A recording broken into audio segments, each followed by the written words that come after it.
사랑을 믿었다. 같이 벌고 같이 쓰고 평생 함께할 줄 알았다. 하지만 그 사람은 사랑이 아니라 돈을 훔쳤다. 그리고 그 순간부터 우린 부부가 아니라 적이 되었다. 이건 내가 겪은 믿음이 무너지는 과정에 대한 이야기다.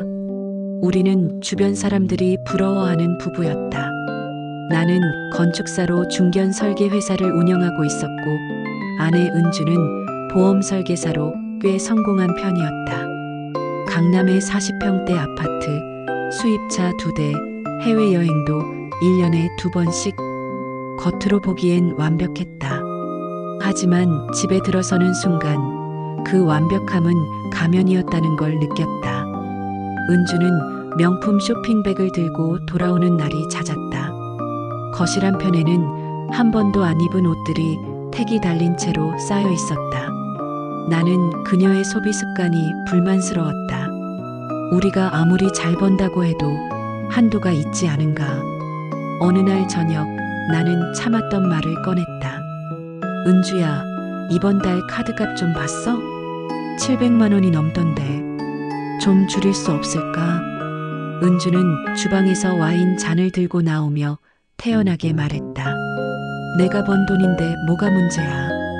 당신 돈 쓴 것도 아니잖아. 그 말에 가슴이 답답해졌다. 우리는 부부인데 내 돈이 어디 있나? 하지만 그녀의 눈빛은 단호했다. 더 이상 말을 꺼내지 못했다. 며칠 후 나는 우연히 은주의 노트북을 보게 됐다. 그녀가 샤워하러 간 사이 화면에 떠있던 은행 사이트가 눈에 들어왔다. 로그아웃 하려다가 거래 내역을 보는 순간 숨이 멎었다. 내가 모르는 통장이었다. 잔액은 1억 2천만 원. 매달 200만 원씩 꾸준히 들어오고 있었다. 심장이 쿵쿵 뛰었다. 은주가 나 몰래 돈을 모으고 있었던 것이다. 왜? 무엇 때문에?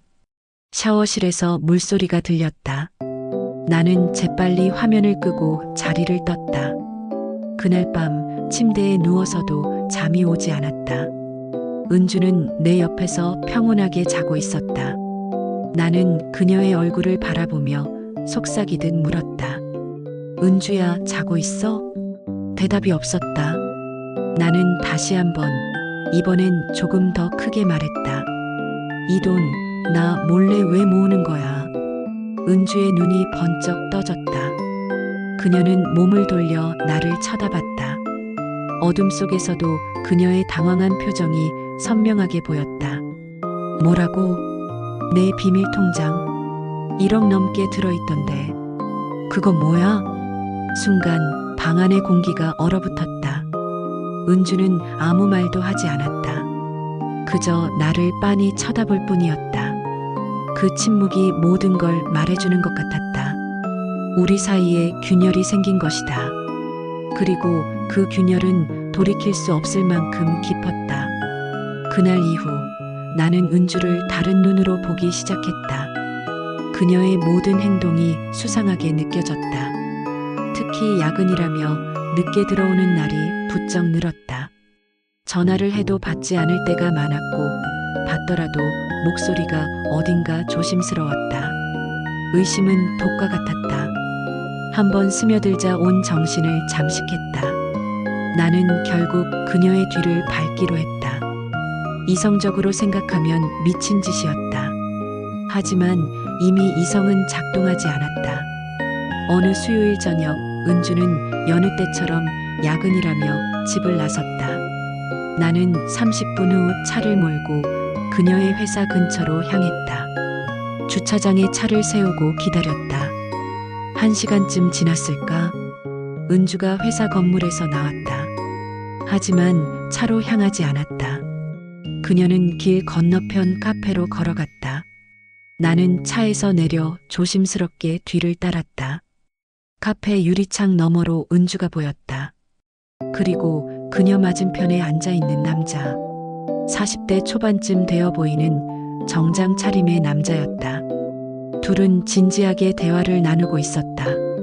가슴이 철렁 내려앉았다. 설마 외도? 그 생각이 머릿속을 스쳤다. 하지만 곧 더 충격적인 장면을 목격했다. 은주가 가방에서 흰색 봉투를 꺼내 남자에게 건넸다. 남자는 봉투를 받아 재킷 안주머니에 넣었다. 돈이었다. 분명히 돈 봉투였다. 나는 차로 돌아와 핸들을 꽉 쥐었다. 손이 떨렸다. 은주는 누구에게 왜 돈을 주고 있는 걸까? 혹시 사채? 아니면 협박? 온갖 가능성이 머릿속을 휘저었다. 하지만 가장 큰 의문은 하나였다. 왜 나에게 말하지 않았을까? 30분쯤 지나 은주가 카페를 나왔다. 나는 엔진을 켰다. 그녀보다 먼저 집으로 향했다. 집에 도착해서 소파에 앉아 은주를 기다렸다. 1시간 후 현관문이 열렸다. 다녀왔어. 오늘 야근 진짜 힘들었다. 은주는 평소처럼 밝은 목소리로 말했다. 하지만 내 눈엔 그 모든 게 연기로 보였다. 나는 차갑게 물었다. 회사 근처 카페에서 만난 남자 누구야? 은주의 얼굴이 하얗게 질렸다. 그녀는 한참을 말없이 서 있다가 입을 열었다. 고객이야. 그냥 계약건으로 만난 거야. 돈 봉투는 뭐였어? 계약금이었어. 왜 이래, 정우야? 나 의심하는 거야? 그녀의 목소리가 떨렸다. 하지만 나는 믿을 수 없었다. 차 안에 앉아 주먹을 쥐며 중얼거렸다. 이제 끝이야. 그 순간 사랑이 불신에게 삼켜지는 소리가 들렸다. 아니, 들린 게 아니라 느껴졌다. 가슴 한복판이 무너져 내리는 것 같았다. 다음 날 아침, 나는 회사 사업비 통장을 확인했다. 루틴처럼 하는 일이었다. 하지만 화면을 보는 순간 눈앞이 캄캄해졌다. 3천만 원이 사라져 있었다. 어제 오후 3시 23분 인터넷 뱅킹으로 출금됐다는 기록만 남아 있었다. 손이 부들부들 떨렸다. 누가 내 통장에서 돈을 빼간 것이다. 나는 곧바로 은행에 전화를 걸었다. 상담원은 본인 인증을 거쳐 정상적으로 이체됐다고 했다. IP 주소를 확인해 보니 우리 집이었다. 집으로 달려갔다. 은주는 거실에서 커피를 마시고 있었다. 나는 그녀 앞에 휴대폰을 들이밀었다. 이거 당신이야? 내 통장에서 3천만 원 빼간 거? 은주는 화면을 보더니 눈이 커졌다. 뭐라고? 나 그런 적 없어. 거짓말 마. 우리 집 IP로 접속했어. 너 아니면 누가 비밀번호를 알아. 정말 아니야. 나 그런 거 안 했어. 은주의 목소리는 떨렸고 눈에는 눈물이 고였다. 하지만 나는 믿지 않았다. 비밀번호를 아는 사람은 나와 은주뿐이었다. 나는 현관 CCTV 영상을 확인했다. 어제 오후 3시 집에 있던 사람은 은주였다. 나는 회사에 있었다. 증거가 다 있어. 왜 거짓말을 해? 정우야, 제발 믿어줘. 나 정말 안 했어. 은주는 울먹이며 내 팔을 잡았다. 하지만 나는 그 손을 뿌리쳤다. 그녀의 눈에 비친 내 모습은 낯설었다. 차갑고 단호하고 적대적이었다. 이미 내 눈에 은주는 도둑으로 보였다. 경찰에 신고할 거야. 뭐라고? 정우야, 제정신이야? 내 돈 훔친 도둑이랑 같이 못 살아. 그 말을 내뱉는 순간 은주의 얼굴이 무너졌다. 그녀는 바닥에 주저앉아 흐느꼈다. 하지만 나는 돌아섰다. 동정심도 미련도 없었다. 오직 배신감과 분노만이 가슴을 채우고 있었다. 그날 밤 나는 객실에서 잤다. 벽 너머로 은주가 우는 소리가 들렸다. 하지만 나는 귀를 막았다. 3천만 원. 그건 단순히 돈의 문제가 아니었다. 신뢰의 문제였다. 그리고 그 신뢰는 이미 산산조각 나 있었다. 나는 친구이자 변호사인 민호에게 연락했다. 그는 내 이야기를 듣고 난색을 표했다. 정우야, 확실한 증거 없이 함부로 움직이면 안 돼. 부부간 절도는 입증이 어렵거든. 증거는 있어? IP 주소, 시간 다 맞아떨어져. 그래도 은주 씨가 부인하면 복잡해질 수 있어. 일단 차근차근 알아보자. 민호의 말에 조금 진정이 됐다. 하지만 마음 한편에는 여전히 의심이 자리 잡고 있었다. 나는 이혼 소송 준비를 시작했다. 재산 분할, 위자료, 모든 걸 계산했다. 한편 은주는 점점 초췌해져 갔다. 그녀는 나를 설득하려 했지만 나는 더 이상 대화하지 않았다.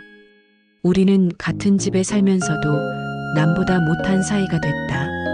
그러던 어느 날 은주는 자신의 의심을 확인하기 위해 움직였다. 그녀는 내 회사 동업자인 기석을 의심하고 있었다. 기석은 최근 몇 달간 이상한 행동을 보였다. 회계 장부를 혼자 관리하려 했고 내게 세부 내역을 보여주지 않았다. 은주는 기석의 차를 미행했다. 그는 회사 근처 은행에 자주 들렀다. 어느 날 은주는 기석의 차 조수석에 놓인 서류 가방을 발견했다.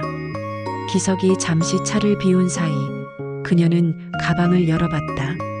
그 안에는 4명의 통장 사본과 공인인증서, 정보가 적힌 메모가 있었다. 은주의 손이 떨렸다. 이게 뭐지? 기석이 내 통장에 접근할 수 있었다는 말인가? 그녀는 재빨리 휴대폰으로 사진을 찍었다. 그리고 집으로 돌아와 나를 기다렸다. 밤늦게 귀가한 나에게 은주는 휴대폰을 내밀었다. 이거 봐. 기석이 당신 통장 정보를 갖고 있었어. 나는 화면을 봤다. 내 이름, 계좌번호, 공인인증서, 비밀번호까지 모든 게 적혀 있었다. 머리가 띵했다. 이게 어떻게 기석이 빼돌린 거야. 나를 의심하기 전에 이것부터 확인했어야지. 은주의 목소리에는 원망이 섞여 있었다. 나는 말문이 막혔다. 혹시 내가 잘못 본 건가? 하지만 이미 쏟아진 물이었다. 나는 중얼거렸다. 이게 뭐야? 정우가 나를. 그 순간 은주와 내 눈이 마주쳤다. 그녀의 눈에는 배신감과 분노가 가득했다. 나는 뭐라 변명할 말을 찾을 수 없었다. 나는 다음날 기석을 만났다.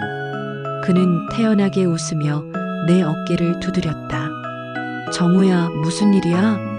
얼굴이 왜 그래? 기석 형, 솔직하게 말해줘. 내 통장 정보 왜 갖고 있었어? 기석의 표정이 굳었다. 그는 잠시 침묵하더니 한숨을 쉬었다. 들켰구나. 미안해, 정우야. 회사 자금이 급해서 잠깐 빌린 거야. 곧 갚으려고 했어. 빌렸다고? 그게 도둑질이잖아. 도둑질까지야. 우린 동업자잖아. 돈도 금방 갚을게. 나는 주먹을 쥐었다. 기석은 아무렇지도 않게 말했다. 마치 당연한 일인 것처럼. 나는 더 이상 참을 수 없었다. 당장 돈 돌려줘. 그리고 회사에서 나가. 정우야, 진정해. 우리 관계가 이래서 되겠어? 관계. 이미 끝났어. 나는 돌아섰다. 기석은 뒤에서 뭐라 소리쳤지만 듣지 않았다. 집으로 돌아오는 길, 머릿속이 복잡했다. 은주에게 사과해야 한다는 생각이 들었다. 하지만 자존심이 허락하지 않았다. 집에 도착했을 때 은주는 거실 소파에 앉아 있었다. 나는 그녀 앞에 섰다. 한참을 망설이다가 입을 열었다. 은주야, 말하지 마. 이미 늦었어. 은주의 목소리는 차가웠다. 그녀는 나를 쳐다보지도 않았다. 나는 답답한 마음에 말했다. 내가 잘못 생각했어. 미안해. 미안하다고 하면 다야? 넌 나를 도둑으로 몰았어. 경찰에 신고하겠다고까지 했잖아. 그건 넌 이제 내 인생에서 사라져줘. 도둑이랑은 못 살아. 은주가 내 말을 그대로 돌려줬다. 그 말이 얼마나 날카로웠는지 그제야 깨달았다. 나는 아무 말도 할 수 없었다. 은주의 눈에는 눈물이 고여 있었지만 그녀는 울지 않았다. 그저 나를 차갑게 응시할 뿐이었다. 당신이 더한 도둑이야. 그 말을 남기고 은주는 방으로 들어가 문을 닫았다. 나는 거실에 홀로 남았다. 텅 빈 공간에 나만 덩그러니 서 있었다. 사랑은 증오로, 믿음은 복수로 바뀌어 있었다. 나는 가방을 챙겨 집을 나섰다. 돌아볼 용기조차 없었다. 나는 호텔에 방을 잡고 며칠을 보냈다. 회사 일도 손에 잡히지 않았다. 기석은 잠적했고 회사 자금은 점점 더 많이 빠져나갔다는 사실이 드러났다. 총 2억 원이 넘는 돈이 사라져 있었다. 한편 은주는 혼자 싸우고 있었다. 그녀는 기석이 나를 이용해 회사 돈을 빼돌렸다는 증거를 모았다. 은행 거래 내역, 기석의 차에서 찍은 사진, 그가 주고받은 이메일까지. 은주는 이 모든 자료를 정리해 경제 전문 기자에게 제보했다. 며칠 후 기사가 터졌다. 중견 건축회사 동업자의 횡령 사건. 언론은 기석을 집중적으로 조명했다. 그는 회사 자금을 빼돌려 부동산 투기에 사용했고 결국 실패에 도피한 것으로 드러났다. 경찰은 즉시 수사에 착수했다. 나는 기사를 보고 은주에게 전화를 걸었다. 은주야, 이거 내가 한 거야? 그래. 진실은 밝혀져야 하니까. 고마워. 정말 미안해. 고맙긴. 나 때문이 아니야. 당신 회사 살리려고 한 거야. 은주의 목소리는 여전히 차가웠다. 하지만 그 안에서 미묘한 떨림이 느껴졌다. 나는 더 이상 말하지 못했다. 경찰 수사가 진행되면서 기석의 행적이 밝혀졌다. 그는 해외로 도피했지만 인터폴의 협조로 곧 체포됐다. 한국으로 송환된 기석은 법정에 섰다.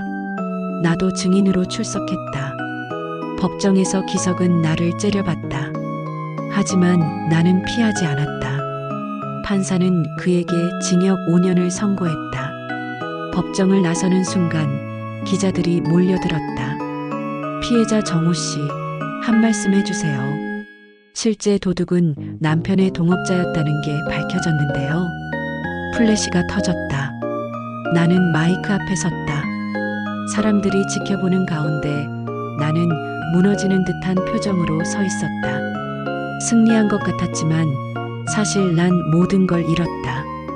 회사도, 돈도, 그리고 가장 중요한 사람도. 회사는 기석의 횡령으로 큰 타격을 입었다. 자금난이 심각해졌고 거래처들이 하나둘 떠났다. 나는 필사적으로 회사를 살리려 했지만 역부족이었다. 결국 몇 달 후 회사는 문을 닫았다. 모든 걸 잃은 나는 작은 원룸으로 이사했다. 강남의 아파트는 경매로 넘어갔다. 수입차도 팔았다. 남은 건 빚뿐이었다. 밤마다 술을 마셨다. 어떻게 이렇게 됐을까? 후회가 밀려왔다. 어느 비 오는 날 나는 은주를 찾아갔다. 그녀는 여전히 우리가 살던 아파트 근처에 있었다. 작은 오피스텔이었다. 초인종을 눌렀다. 문이 열렸다. 은주는 나를 보고 놀란 표정을 지었다. 왜 왔어? 할 말이 있어. 은주는 잠시 망설이다가 문을 열어줬다. 나는 안으로 들어갔다. 좁은 공간이었지만 깔끔하게 정리돼 있었다. 우리 집이었던 곳과는 달랐다. 나는 은주 앞에 무릎을 꿇었다. 그녀는 당황한 듯 뒤로 물러섰다. 뭐 하는 거야? 미안해. 정말 미안해. 널 믿었어야 했는데. 이제 와서 사과해서 뭐해? 알아. 이미 늦었다는 거. 그래도 말하고 싶었어. 내가 정말 잘못했어. 은주는 나를 내려다봤다. 그녀의 눈에는 복잡한 감정이 담겨 있었다. 분노, 슬픔, 그리고 안타까움. 그녀는 차갑게 미소 지었다. 사랑도 신뢰도 이미 도둑맞았어. 그 말이 가슴에 박혔다. 나는 고개를 들어 그녀를 봤다. 눈물이 흘러내렸다. 처음이었다. 은주 앞에서 우는 건. 그녀는 아무 말 없이 나를 바라봤다. 한참을 그렇게 있다가 은주는 돌아섰다. 이제 가줘. 다시는 오지 마. 은주야, 이제 그만 가줘. 나는 일어섰다. 떨리는 다리로 문 쪽으로 걸어갔다. 문을 열고 나서는 순간 뒤를 돌아봤다. 은주는 창밖을 바라보고 있었다. 나는 그 모습을 마지막으로 보고 문을 닫았다. 복도를 걸어 나오면서 눈물이 멈추지 않았다. 완전한 결별이었다. 돌이킬 수 없는 이별이었다. 몇 년이 흘렀다. 나는 작은 설계 사무실에서 직원으로 일하고 있었다. 한때 사장이었지만 이제는 월급쟁이였다. 빚은 천천히 갚아나갔다. 삶은 단조로웠지만 나름 평화로웠다. 어느 날 뉴스를 보다가 익숙한 이름을 발견했다. 은주였다. 그녀는 작은 재무 상담소를 열어 운영하고 있었다. 특히 이혼 후 재정 관리를 전문으로 했다. 기사에는 그녀의 인터뷰가 실려 있었다. 신뢰를 잃으면 돈도 잃습니다. 하지만 돈은 다시 벌 수 있어도 신뢰는 돌아오지 않아요. 그녀의 말이 가슴에 와닿았다. 나는 휴대폰을 내려놓고 창밖을 바라봤다. 은주는 자신의 길을 찾은 것 같았다. 나보다 훨씬 잘 살고 있었다. 며칠 후 또 다른 뉴스가 떴다. 내 파산 소식이었다. 남은 빚을 감당하지 못해 결국 개인 파산 신청을 했고 법원이 이를 인가한 것이다. 기사에는 내 사진까지 실렸다. 한때 잘 나가던 건축사의 몰락. 댓글에는 조롱과 비난이 가득했다. 나는 휴대폰을 꺼버렸다. 더 이상 볼 수 없었다. 밤늦게 편의점에 갔다. 술을 사서 집으로 돌아왔다. 혼자 마시다가 문득 은주가 궁금해졌다. 그녀는 이 기사를 봤을까? 뭐라 생각할까? 같은 시각 은주는 자신의 작은 사무실에 앉아 있었다. 노트북 화면에는 내 파산 기사가 떠 있었다. 그녀는 한참을 그 기사를 바라봤다. 표정은 평온했다. 슬프지도 기쁘지도 않았다. 은주는 자리에서 일어나 창문을 열었다. 시원한 바람이 들어왔다. 도심의 불빛이 반짝였다. 그녀는 조용히 중얼거렸다. 도둑은 결국 자신에게서 훔쳐간다. 마음을 믿음을. 그 말과 함께 은주는 창문을 닫았다. 뒤돌아서는 그녀의 눈빛에는 승리와 공허함이 함께 담겨 있었다. 복수는 완성됐다. 내가 무너지는 걸 지켜본 것. 하지만 그 승리는 텅 비어 있었다. 증오로 얻은 것은 결국 또 다른 공허함 뿐이었다. 은주는 책상으로 돌아와 앉았다. 서랍을 열어 오래된 사진 한 장을 꺼냈다. 우리의 결혼 사진이었다. 행복했던 그때 우린 서로를 믿었다. 사랑했다. 하지만 이제 그 모든 건 과거였다. 그녀는 사진을 오래 바라보다가 다시 서랍에 넣었다. 그리고 노트북을 닫았다. 불을 끄고 사무실을 나섰다. 복도를 걷는 그녀의 발걸음은 단호했다. 뒤돌아보지 않았다. 나는 원룸에서 술잔을 기울이며 생각했다. 모든 게 내 잘못이었다. 은주를 의심한 것, 믿지 않은 것, 도둑으로 몰았던 것. 그 모든 선택이 결국 나를 이 자리에 앉혔다. 사랑을 잃었고, 돈을 잃었고, 신뢰를 잃었다. 그리고 나 자신마저 잃었다. 창밖으로 비가 내리기 시작했다. 빗소리가 창문을 두드렸다. 나는 술잔을 내려놓고 창밖을 바라봤다. 어둠 속에서 빗줄기만이 보였다. 은주는 지금 어디서 무얼 하고 있을까? 행복할까? 나를 용서했을까? 아니, 용서는 바라지도 않았다. 다만 그녀가 행복하길 바랐다. 내가 망친 그 인생이 다시 제자리를 찾길 바랐다. 그게 내가 할 수 있는 유일한 속죄였다. 술잔을 다시 들었다.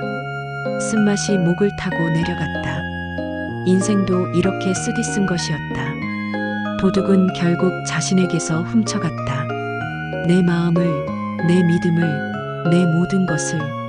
사랑을 잃는 건 아팠지만 믿음을 잃은 건 치명적이었다. 돈은 다시 벌 수 있었지만 한번 부서진 신뢰는 다시는 돌아오지 않았다. 그리고 우리는 각자의 자리에서 그 무거운 대가를 평생 짊어지고 살아가게 됐다.